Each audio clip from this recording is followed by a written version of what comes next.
Welcome to Faith Through Fire, the podcast where we explore the raw, real, and redemptive stories from the Bible that still speak to us today. In this series, we're diving deep into one of the most extraordinary men of faith in Scripture, Job. Let's begin. In the land of Uz, there lived a man named Job, upright, honest, and God-fearing. He was a man of integrity, respected not just by people, but by God himself. Job was blameless and upright, one who feared God and shunned evil. He had 7 sons and 3 daughters, thousands of livestock, countless servants.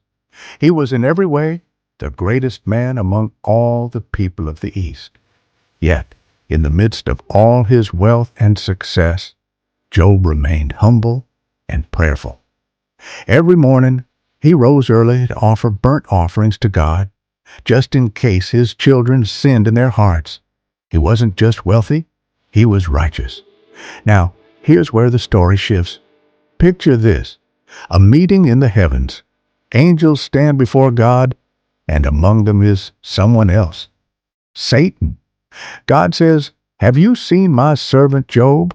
There is none like him on the earth." And Satan replies with a challenge. Does Job fear God for nothing?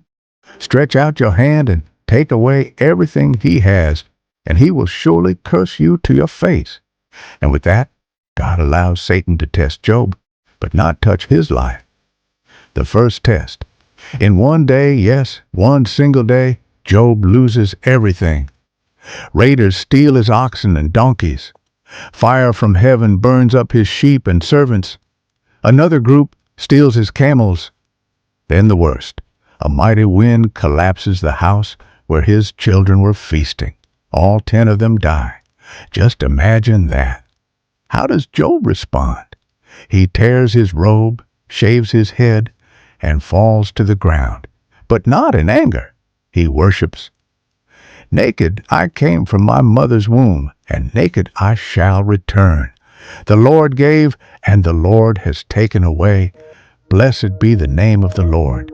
What kind of faith does it take to worship when everything is falling apart?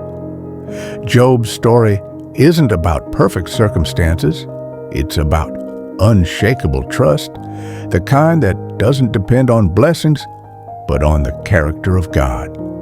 In the next episode, we'll go deeper. Job will be struck physically, abandoned emotionally, and questioned spiritually. But through it all, he holds on. Will you? Thanks for listening to Faith Through Fire. If this story spoke to you, share it with someone today. And remember, no matter what you're going through, God still sees you. Catch you next time